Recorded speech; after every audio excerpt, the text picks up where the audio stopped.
श्री सुखदेव जी कहने लगे धरती का पहले क्या नाम था। अब बड़ी सुंदर कथा है, ध्यान से सुने। धरती का पहले क्या नाम था? अज, जिसे हम भारतवर्ष कहते हैं, इसका पहले नाम था अज। और जब से भरत जी ने राज किया उस दिन से धरती का नाम पड़ गया भारत वर्ष। अब नाम का बदलना तो बड़ा विचित्र रहा।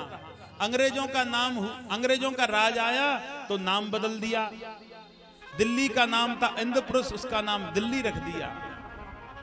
हमारे यूपी में पड़ता है अलीगढ़, उसका नाम हरिगढ़ था, उसका नाम अलीगढ़ रख दिया। अंग्रेजों ने सबसे पहले हमारे भारत के नाम को बदलना प्रारंभ किया। लेकिन भरत जी की कथा में आपके बीच में रखता हूं, उस कथा को बड़े ध्यान से श्रवण करना।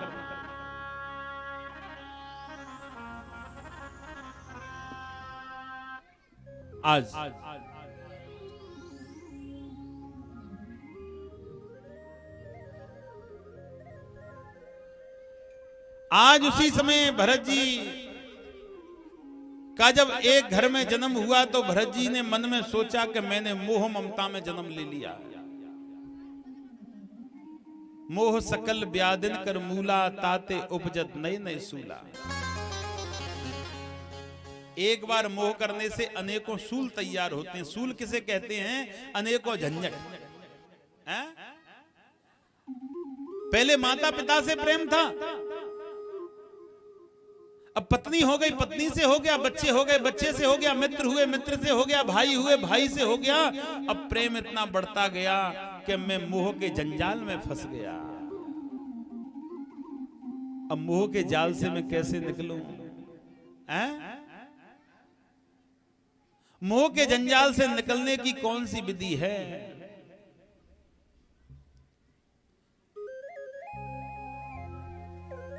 आज उसी समय ध्यान से श्रवण करें। मोह के जंजाल से निकलने की विधि। भरत जी कहने लगे कि मैं इस मोह के घर में रहता हूं, मुझे इसे छोड़ करके बियावान जंगल में जाना चाहिए। बड़ी सरल कथा है, आप लोग ध्यान से सुनना। भरत जी आज प्रातःकाल 4 बजे उठ करके बियावान जंगल की ओर चलने लगे। इस कथा से क्या मिलेगा मेरे भाई बंधु माता बहनों? इस कथा से मिलेगा तुम कहीं भी चले जाओ, मोह तुमको छोड़ नहीं सकता। मोह को तुम्हें ही छोड़ना पड़ेगा, मोह तुम्हें नहीं छोड़ेगा। भरत जी चलते चलते बियावान जंगल में पहुंचे, एकांत जगह गंडकी नाम की नदी के किनारे। कहां पहुंचे? गंडकी नाम की नदी। गंडकी नाम की नदी से क्या पैदा होता था? सालग्राम की मूर्ति। जो सत्यनारायण भगवान की कथा में सालग्राम की मूर्ति होती है ना, वो गंडकी नाम की नदी से भी उत्पन्न हुआ करती थी।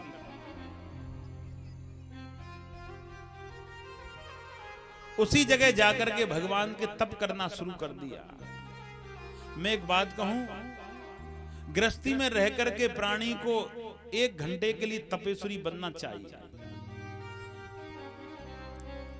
तुम्हें कितने घंटे दिए हैं भगवान ने? 24 में से तुम सोच लो कि 23 घंटे दिए हैं। 1 घंटा तुम परमात्मा के लिए दे दो। 1 घंटे में क्या होगा? नाती गोदी में नहीं होगा, बच्चे की नौकरी के लिए चिंता नहीं करनी पड़ेगी, पैसे के लिए सोचना नहीं पड़ेगा, इच्छाओं की मृत्यु करनी पड़ेगी। तपेश्वरी बनना है ना तुम्हें 1 घंटे। जो व्यक्ति 1 घंटे तपेश्वरी बनता है उसे काम, क्रोध, लोभ, मोह, अहंकार, इनका त्यागन करना पड़ेगा। 1 घंटे आदत डाल लो, आदत डालो। आज 10 मिनट बैठे हैं, कल 15 मिनट, फिर 18 मिनट, फिर 20 मिनट, फिर 22 मिनट, फिर 24, फिर 25, फिर 28, फिर 30, फिर 35, फिर 40, फिर 55, फिर 60। 1 घंटा हो जाएगा 2 महीने के अंदर पूरा। एकदम 1 घंटे नहीं बैठ पाओगे। शुरुआत करो 2 मिनट से। और जिसने शुरुआत कर ली वो 1 घंटा क्या 2 घंटे भी पहुंच जाता है। बोली वृंदावन बिहारी लाल की।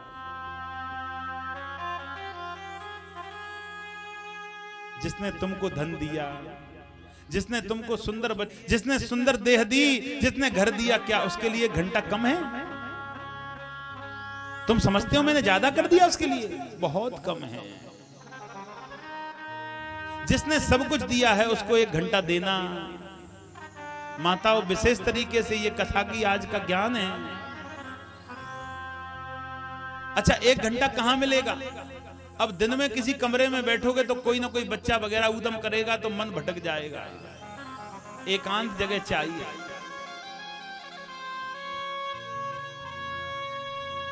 श्री सुखदेव जी से राजा परीक्षित कहने लगे कि एकांत जगह गृहस्थी में ऐसी कौन सी है, हमें बताओ, जहां 1 घंटे में आधा घंटे परमात्मा का स्मरण कर सकूं। कहने लगे सुबह 4 बजे उठ जाओ, जो घर वाले सब सो रहे हों। सुबह 4 बजे उठो जब सब सो रहे हो। अगर कोई भी जाग गया फिर भजन नहीं हो सकता। भजन होता है एकांत में। एकांत में ही भगवान मिलेगा। संसार के बीच में भगवान नहीं मिल सकता। 4 बजे खड़े हो जाओ और 4 बजे तुम्हें मुंह धोने की जरूरत नहीं है, स्नान करने की जरूरत नहीं है, कोई काम की जरूरत नहीं है। जिस जगह तुम सो रहे हैं उसी जगह बैठ जाओ और ईश्वर से स्मरण करो कि मैं कौन हूं। तुमसे पूछा जाए कि तुम कौन हो तो तुम्हें अपना परिचय नहीं पता है? शीला सुशीला इनके नाम से तुम विख्यात नहीं हो, ये तो तुम्हारे पहचान के नाम हैं, लेकिन वास्तविक तुम कौन हो? है? क्या परिचय है तुम्हारा? तुम्हारा नाम है तुम ईश्वर के अंश हो। तुमसे कोई पूछे कि तुम कौन हो तो तुम्हें कहना है कि हम ईश्वर के अंश हैं। अगर तुम ईश्वर के अंश हो तो उस ईश्वर का भजन क्यों नहीं करते हैं? तुमसे कोई पूछे कि तुम किसके पुत्र हो, तुम कह देंगे फलाने के, तो तुम उसके नाम से जाने जाते हो, लेकिन सत्यता में तुम ईश्वर के अंश हो। लेकिन उसी ईश्वर के अंश के लिए तुम्हें समय नहीं है। 4 बजे यही स्मरण करना शुरू कर दो।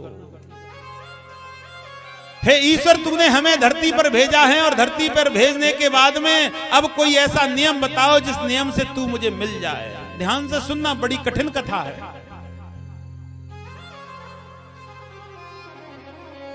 मेरा प्रयास रहता है कि व्यक्ति को उस मार्ग पर चलने के लिए रास्ता मिलना चाहिए कथा के माध्यम से। 1 घंटे यही स्मरण करते रहो कि मैं कौन हूं और मुझे क्या करना चाहिए।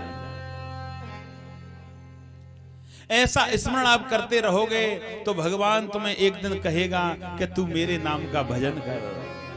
अच्छा, भजन क्या होता है? अब तुम भजन भी नहीं जानोगे भजन क्या होता है। क्या गाने वाला भजन? क्या माला जाप करने वाला भजन? क्या वाणी से मंत्र बोलने वाला भजन? क्या ध्यान लगाने वाला भजन? क्या सोचने वाला भजन? क्या समझने वाला भजन? क्या सुनने वाला भजन? क्या सोचने वाला भजन? क्या बोलने वाला भजन? क्या मंदिरों पर जाने वाला भजन? क्या भागवत में जाने वाला भजन? क्या तीर्थों पे जाने वाला भजन? भजन कौन सा है? भजन क्या है?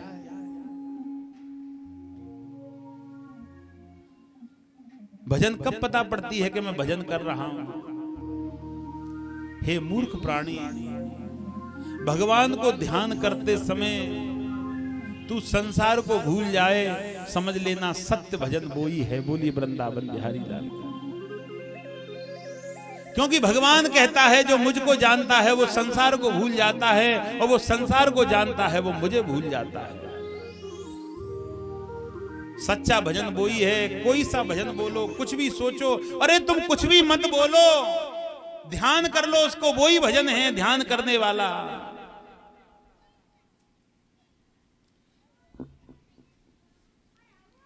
ध्यान करने वाला ही भजन है। ईश्वर से ध्यान लगाओ।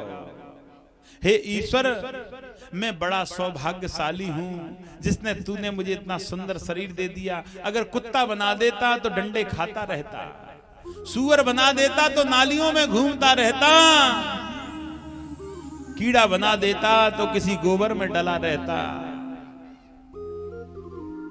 है। मुझे भगवान तुमने इंसान बनाया है। देखने के लिए नेत्र हैं, सुनने के लिए कान हैं, चलने के लिए पैर हैं, सोचने के लिए बुद्धि है, कार्य करने के लिए हाथ हैं। पूरी मशीन हमारे शरीर में ही फिट है। लाइट भी है, हाथ भी हैं, चलने वाली और गाड़ी भी है, सोचने वाली बुद्धि भी है, सुनने वाला ये है, बोलने वाला मुख है। इतना सुंदर शरीर लेकर के, इतना सुंदर शरीर लिया है, लेकिन उस परमात्मा का ध्यान नहीं किया है। गोस्वामी जी ने रामायण में लिख दिया है कि बड़े भागी मानुष तन पावा, बड़े भाग्य मानुष तन पावा, बड़े भाग्य मानुष तन पावा, बड़े भाग्य मानुष तन पावा। बोलो सभी, बड़े भाग्य मानुष तन पावा, हाँ बड़े भाग्य मानुष तन पावा, बड़े भाग्य मानुष तन पावा, बड़े भाग्य मानुष तन पावा, सुर दुर्लभ सब ग्रंथन गावा, सुर दुर्लभ सब ग्रंथन गावा। सीताराम गाओ गाओ, राधे श्याम गा गा गा रे, सीताराम गाओ गाओ, राधे श्याम गाओ रे। सीताराम गाओ भक्तो, राधे श्याम गाओ ना, सीताराम गाओ भक्तो, राधे श्याम गाओ ना, सीताराम गाओ भक्तो, राधे श्याम गाओ ना, सीताराम गाओ भक्तो, राधे श्याम गाओ ना। अरे सीताराम गाओ, राधे श्याम गाओ। सीताराम राधे श्याम में ही सार है। और बड़े भाग्य, आहा, रामचरितमानस कह रहा है बड़े भाग्य, बहुत बड़े भाग्य हैं तुम्हारे, जो कि मानव बनाया है, लेकिन कर्तव्य तुम्हारे पशु जैसे हैं। ये बड़ा विचार गलत है, सोना तो पहन लिया, लेकिन सोना पहनना नहीं आया है? घर तो बना लिया, लेकिन घर में रहना नहीं आया।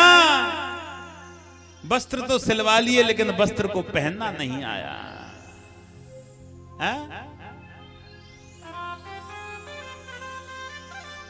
क्या विडंबना है ये, क्या परेशानी है? राम जी कह रहे हैं बड़े भाग्यशाली हो, तुम मानव शरीर मिल गया, लेकिन तुम तो इस मानव शरीर को बिल्कुल बेकार कर लिया।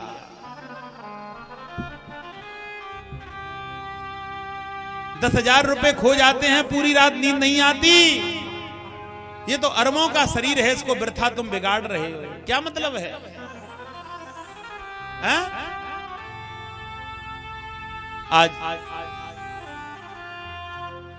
आज उसी समय क्या किया? आप एक समय सुबह 4 बजे उठना, माताओं विशेष तरीके से ध्यान, 4 बजे उठना। अगर तुम्हें नींद आती है तो फिर सो जाना, लेकिन तुम 10 मिनट भगवान का स्मरण करना। जीवन का सत्य यही है और सब असत्य है। अब रोटी तो खा ली तुमने रात को 8, अब जगेंगे कहां से 4 बजे? जग कहां से? 8 रोटी और 1 लोटा दूध कहां जगने देगा 4 बजे? हैं? वो भी तो अपना पचाव करेगा सुबह तक।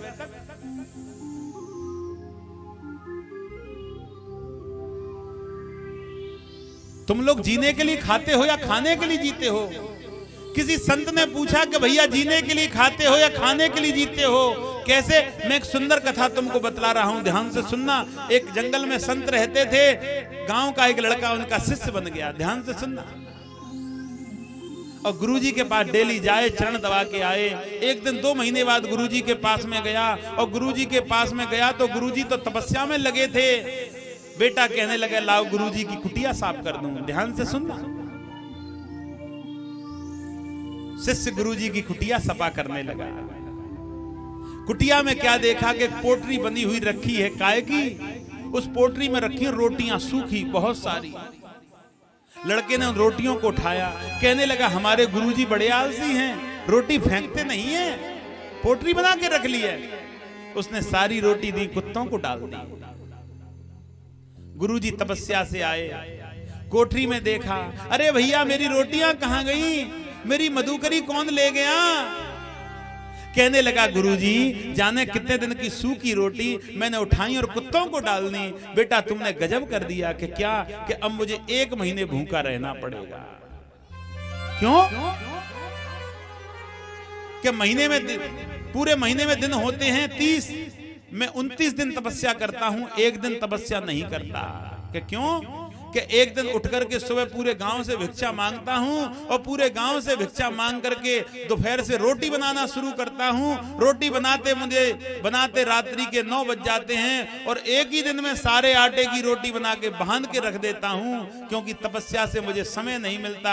जब तपस्या से आता हूं तो 2 रोटी निकालता हूं, गुनगुने जल में डालता हूं, और ऊपर से नमक डाल के उसे पी लेता हूं, क्योंकि मैं जीने के लिए खाता हूं, खाने के लिए नहीं जीता। बोली वृंदावन बिहारी। अब मुझे भूखा रहना पड़ेगा 1 महीने।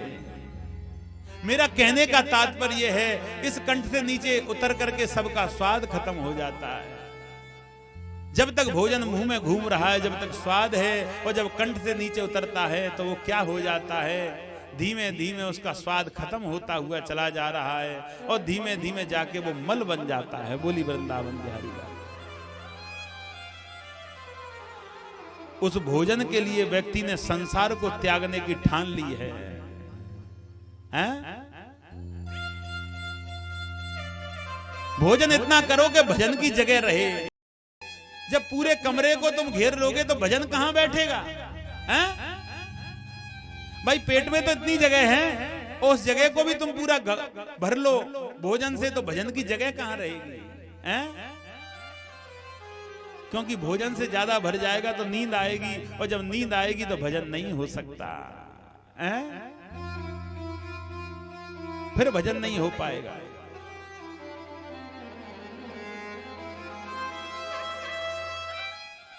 मेरा कहने का तात्पर्य है कि हे मेरे प्रिय भक्तों, आप लोग कल से ही 10 मिनट निकालना। मैं विश्वास देता हूं अभी मैं 4-5 दिन रहूंगा तुम्हारे गांव में। आपको जीवन में बदलने का रास्ता नहीं मिल जाए तो मुझे इस पांडाल में पकड़ लेना। 10 मिनट निकालना कल 4 बजे, तुम्हें जीवन का आनंद आएगा। अगर 1 महीने डेली तुमने 10 मिनट निकाल ली तो फिर तुम्हें आदत लग जाएगी। हैं? आदत लगाओ ना। व्यक्ति बीड़ी पीने की आदत लगा लेता है, हुक्का पीने की आदत लगा लेता है, हैं? लेकिन भजन की आदत लगाओ। कल से आप 10 मिनट निकालोगी, मैं विश्वास देता हूं कि तुम्हें इतनी आदत लग जाएगी कि करेक्ट 4 बजे आपके नेत्र अपने आप खुल जाएंगे और तुम भजन में बैठ जाओगे। उस भजन में एक चीज फायदा और है। उस भजन में कितना फायदा है? गेहूं नहीं ले जाने, हैं? धूप बत्ती नहीं ले जानी, चिनौरी वगैरह नहीं ले जानी, जल नहीं ले जाना, नहाना नहीं है, तेल नहीं लगाना है शरीर में, हैं? कपड़े भी दूसरे नहीं बदलने हैं, जैसे हैं वैसे ही उठ के बैठ जाओ और फ्री फंड में 10 मिनट भगवान का स्मरण करो। बोली वृंदावन बिहारी लाल की।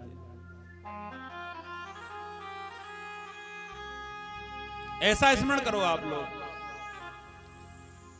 ये ध्रुव जी की कथा का, ये आपको भरत जी की कथा का ज्ञान मिल रहा है। भरत जी ने ऐसा ही किया, गंडकी नाम की नदी के जाके किनारे बैठ गए तप में। मोह को छोड़ करके आए थे। मैंने कथा में तुम्हें 2 दिन से डेली बता रहा हूं कि कलयुग में नाम की महिमा है।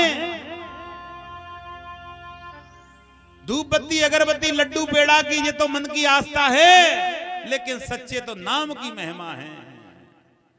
हनुमान जी पे 2 किलो लड्डू चढ़ा जाओ और नाम उसका मत लो तो लड्डू का कोई फायदा नहीं है। बोली वृंदावन बिहारी लाल।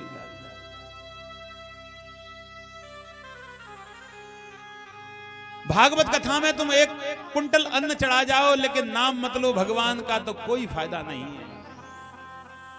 दान करो, पूजा करो, धर्म करो, कर्म करो, सेवा करो, भाव रखो, भक्ति करो, उन सब में नाम की आवश्यकता है। हे राम, जय श्री राम, जय हनुमान, राधा कृष्ण, हे राधे। नाम की बहुत बड़ी महिमा है।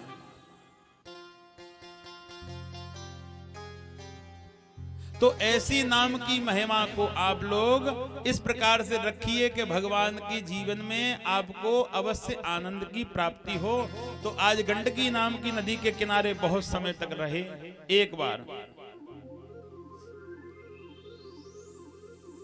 एक बार तपस्या करते करते और आज एक हिरनी जल पीने के लिए गंडकी नाम की नदी के किनारे पहुंच गई।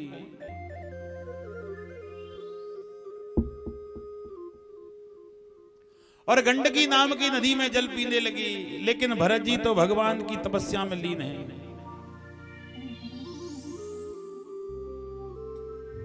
लेकिन हम तुम भगवान की लाल की जय हो। आज उसी समय और गंडकी नाम की किनारे आज आई और आकर के हिरनी जल पीने लगी। सिंह ने जब जोर से गर्जना करी तो आज और वो घबरा करके गंडकी नाम की नदी को फलांगने के लिए तैयार हुई। हिरनी गर्भवती थी, बालक गंडकी नाम की नदी में गिर पड़ा और बहने लगा। इस लीला को भरत जी देख रहे थे। अब ध्यान रखना इस कथा को। भरत जी आए थे मोह को त्यागने के लिए, लेकिन आज क्या होता है। भरत जी ने जब बहते हुए बालक को देखा तो भरत जी के मन में और ये ज्ञान हुआ कि अगर ये बालक मर गया तो इसका पाप मुझे लगेगा, क्योंकि मैं इसे देख रहा हूं, बचाने वाला कोई और नहीं है। और अगर मैं तपस्या से खड़ा होता हूं तो मेरी तपस्या खराब हो जाएगी। लेकिन भरत जी कहने लगे दयावन संत कसाई, जिसको दया नहीं है वो कसाई है। तो भरत जी खड़े होकर के बालक को और आज और गंडकी नाम की नदी में कूदे और बालक को उठाया। देखा बालक की माता ने अपने प्राणों को त्याग दिया था। भरत जी ने जब उस बालक को छोड़ा तो बड़े बड़े जानवर उसे मारने लगे। भरत जी ने अपने पास में ही रख लिया। अब धीमे धीमे भरत जी का क्या हुआ कि बालक के साथ में तो भोजन करें, बालक के साथ में सोएं, बालक के साथ में स्नान करें। अब तो भरत जी का मोह बालक से लग गया, भक्ति से छूट गया। मोह को त्यागने के लिए आए थे लेकिन मोह में ही प्रवेश कर गए जंगल में। अब तो 2 जगह मन बट गया, भक्ति में और प्रेम में। कहते हैं दुविधा में 2 गए, माया मिले न राम। दुविधा में 2 गए, माया मिली न राम। चीटी चावल ले चली और बीच में मिल गई दाल। आज चींटी चावल को लेके जा रही है, दाल बीच में मिल जाए तो चींटी सोचने लगी दाल और चावल दोनों पहुंच जाए तो आज बड़ा सुंदर खिचड़ी बन जाए। लेकिन कहने का तात्पर्य है काम एक ही होगा, या तो दाल जाएगी या चावल। आज भरत जी का मन पूरा ही बालक के प्रेम में लग गया। बालक तो जानवर है, धीमे धीमे जब बालक बड़ा हुआ तो बालक आज जंगल में भाग गया। भरत जी विलाप करने लगे, अरे बालक तू कहां गया, अरे बालक तू कहां गया, अरे बालक तू कहां गया। बालक की याद में भरत जी के प्राणांत हो गए। अंत के समय बालक की याद में मरे थे तो आज भरत जी को हिरण का ही शरीर मिला। वो भी समय पूरा हुआ तो तीसरे जन्म में जाकर के ब्राह्मण के यहां भरत जी का जन्म हुआ था। ध्यान से सुने कथा। ब्राह्मण की 2 पत्नी थी, एक पत्नी से 4 पुत्रों का जन्म हुआ और एक पत्नी से जोड़ा से 2 बालक हुए। एक बालक कौन थे? भरत जी और एक कन्या। लेकिन भरत जी को 2 जन्मों का ज्ञान था। ध्यान से सुनना, भरत जी को 2 जन्मों का ज्ञान था तो भरत जी जन्म होते ही किसी से बोले नहीं। भरत जी कहने लगे मैं मोह से दूर रहूंगा। और मोह पैदा कहां से होता है? प्रेम से।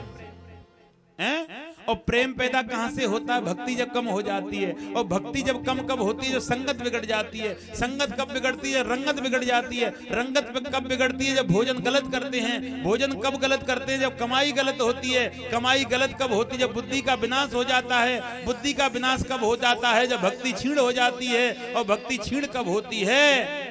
जब हम अपने हाथों से अपराध करना प्रारंभ कर देते हैं। बोली वृंदावन बिहारी लाल।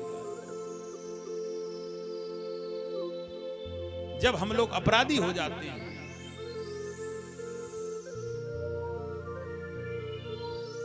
आज भरत जी ने जन्म से ही किसी से नहीं बोले। घर वाले कहने लगे थोड़ा बड़ा होके बोलेगा, बड़ा भी हो गया फिर भी नहीं बोला। अरे थोड़ा बड़ा होगा जब बोलेगा फिर भी नहीं बोला। भरत जी के माता पिता कहने लगे मुझे लगता है गूंगा बहरा पागल है, इसे पाठशाला में पढ़ने के लिए बिठा दो। गुरुजी की पाठशाला में लेके पहुंचे और गुरुजी से कहा कैसे पढ़ाओ। गुरुजी कहने लगे इसका क्या नाम है? कि भरत। आज से इसके नाम को बदल दो। कि क्यों? कि ये पढ़ नहीं सकता, ये किसी से बोलेगा भी नहीं, ये किसी को मानेगा भी नहीं, इसलिए इसका नाम भरत नहीं, इसका नाम जड़ भरत रख दो। बोली वृंदावन बिहारी लाल। उस दिन से उनका नाम जड़ भरत रख दिया।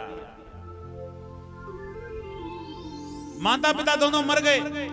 भरत जी का स्वभाव ऐसा था, तुम कहो तो महीने महीने भर स्नान नहीं करें, तुम कहो तो पूरे दिन किसी से खाने के लिए नहीं मांगे, तुम किसी से समझो तो तुम 2-2 दिन एक ही जगह बैठे रहें।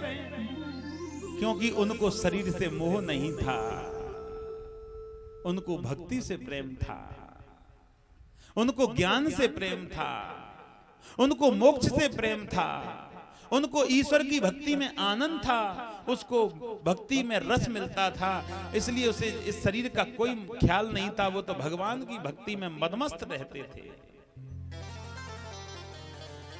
उनकी सौतेली भाई की पत्नी क्या करें, अपने पतियों के लिए तो अच्छा भोजन बनाएं और भरत जी के लिए भूसी की रोटी बना दें। अब भरत जी को तो ध्यान ही नहीं है मैं क्या खा रहा हूं, क्या है क्या नहीं है। भरत जी तो भूसी की रोटी का भी भोग लगा के ग्रहण कर लें। 8 चीजों का ध्यान रखना, 4 और 4 8 चीजों का ध्यान रखना। कौन कौन सी? मांगत मांगत मान घटे, मन प्रीति घटे, नित्य के घर जाएं ते, ओछ के संगत बोते घटे, और क्रोध घटे मन के समझाएं ते।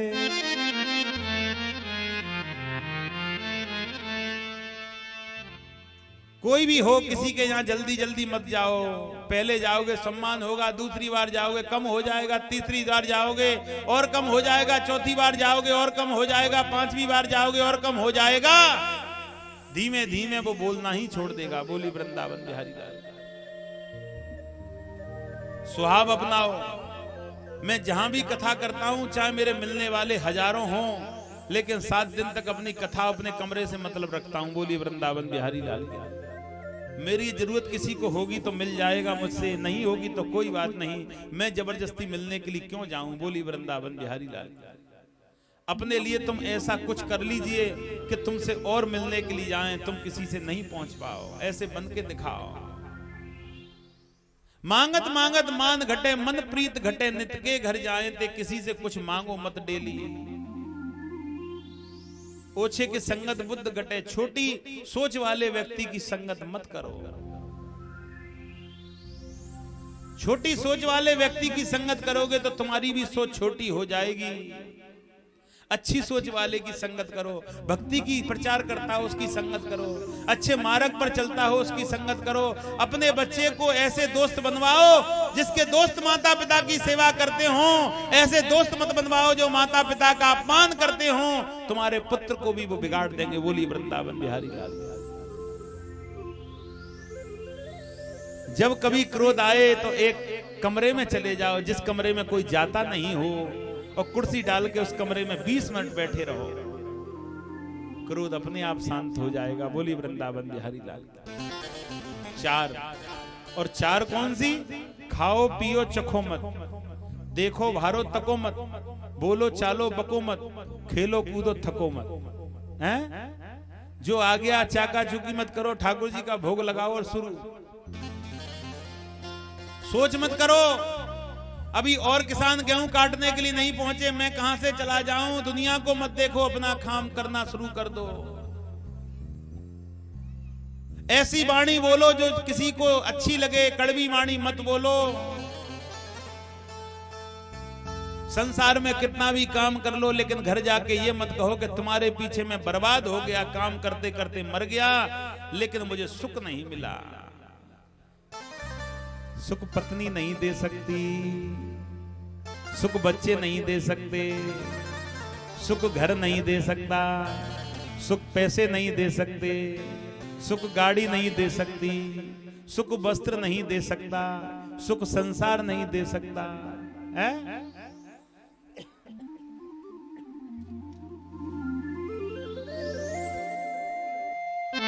ये सब व्यवस्था है।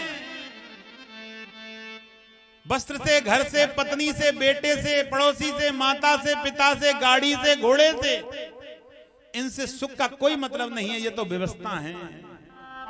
अच्छा एक बात बताओ, 20 लाख रुपए मेरी जेब में रख दे और कैंसर की बीमारी हो जाए तो 20 लाख रुपए क्या करेंगे? 50 लाख रुपए मेरी जेब में रख दे और लीवर खराब हो जाए तो 50 लाख मुझे मिट्टी लगेंगे। क्यों? क्योंकि मैं मरने जा रहा हूं। पहला सुख निरोगी काया। जब तुम्हारी काया सही होगी तो तुम्हें आनंद आएगा। 8 चीजों का विशेष ध्यान रखें। आगे आज भरत जी के भाई कहने लगे, भरत कि हाँ जंगल में चले जाओ, चावल के पास से घास को दूर करके आओ।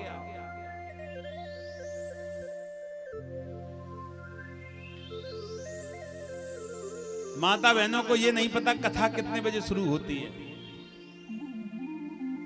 मैं नीचे उतर के कल गया तो एक माता कह रही कथा कब शुरू होगी? कथा के बाद। मैं तुम बैठो, मैं शुरू कर रहा हूं अभी 10 मिनट में। अब बोलो। कथा का समय 12 बजे से है। तुम्हारी गलती को मुझे पूरा करना पड़ रहा है। भाई गलती तुम्हारी है और मुझे पूरी करनी पड़ रही है। मेरा समय तो 4 बजे तक का था, लेकिन तुम्हारी वजह से मुझे तुम्हारी गलती अपने सिर रखनी पड़ रही है। बोली वृंदावन बिहारी लाल की। क्योंकि तुम समय पर लेट हो जाते हैं। आज उसी समय आज क्या करने लगे? कहने लगे चावलों के पास से घास को दूर करके आओ। भरत जी खुरपी लेके पहुंचे। कहने लगे अच्छा काम करूंगा तो घर वाले प्रेम करेंगे, और जब प्रेम करेंगे तो मुझे मोह तैयार होगा, और जब मोह तैयार होगा तो मैं मोह में बंधन में बस जाऊंगा।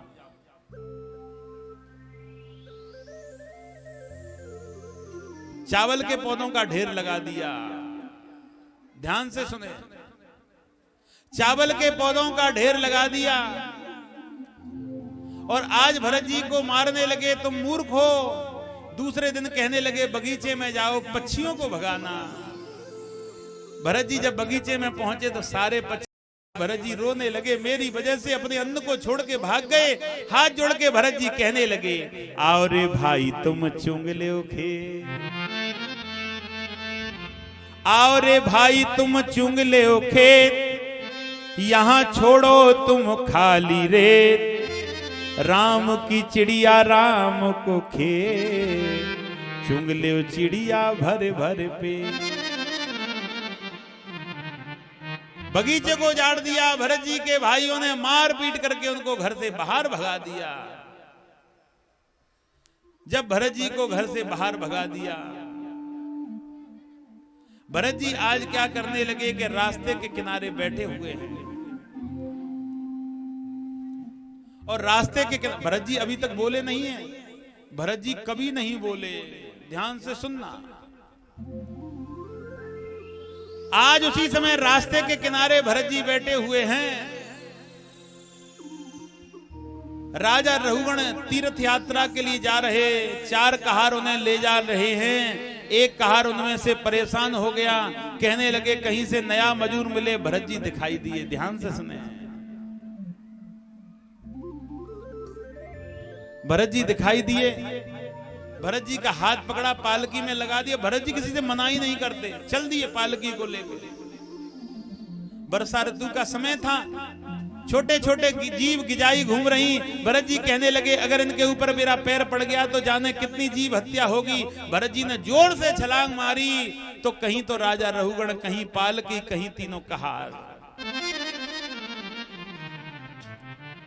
तीनों कहार भरत जी को मारने लगे। राजा रघुगण भी भरत जी को मारने लगे। भरत जी के गले में यज्ञोपवीत मतलब जनेऊ देखा। तुम ब्राह्मण हैं कि हाँ, मैंने अपराध कर दिया, मुझे क्षमा करो, मैं क्षत्रिय हूं। भरत जी से कहने लगे तुम मेरे घर चलो, मैं नाना प्रकार से भोजन कराऊंगा। तुम मेरे घर चलो, मैं अनेक प्रकार से तुम्हारी सेवा करूंगा, तुम चलो तो सही। आज भरत जी बोलेंगे पहली बार। भरत जी कहने लगे तुम मेरी क्या सेवा करोगे, क्या खिलाओगे? भगवान ने मुझे देखने के लिए नेत्र दे दिए हैं,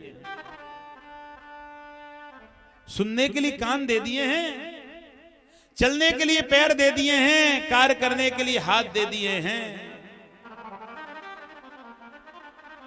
सुंदर शरीर दे दिया है, भोजन काटने के लिए दांत हैं, स्वाद लेने के लिए जीभ है, भजन करने के लिए कंठ है। गोस्वामी जी ने रामायण में लिख दिया है कि बिन पग चले सुने बिन काना, पग चले सुने बिन काना,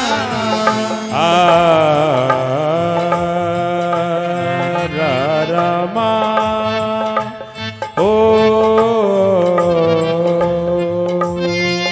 बिन पग चले सुन बिन काना, बिन पग चले सुन बिन काना, बिन पग चले सुन बिन काना, बिन पग चले सुन बिन काना, कर बिन करम कर विदनाना, कर बिन करम कर विदनाना, कर बिन करम कर विदनाना, कर बिन करम कर विदनाना, बिन पग चले सुने बिन काना, कर बिन करम करऊ विदनाना।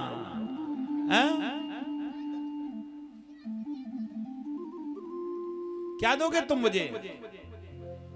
प्राणी कहता है मेरे लिए चारपाई लाओ, भरत जी कहते हैं मेरे लिए भगवान ने लंबी चौड़ी चारपाई तैयार कर दी, धरती पर फैल फूट के सोता हूं, खाने के लिए फल। हे राजा तू मुझे क्या देगा? अगर देना चाहता है तो भगवान का स्मरण कर ले, अगर मेरे कहने से तू भगवान का स्मरण करता है तो भगवान मुझे उसी समय फल दे देगा। बोली वृंदावन बिहारी लाल। जो व्यक्ति दूसरे मनुष्य को गलत रास्ता दिखाता है, वो व्यक्ति सबसे बड़ा पापी है। बोली वृंदावन बिहारी लाल। कभी भी किसी को गलत रास्ता नहीं दिखाना चाहिए।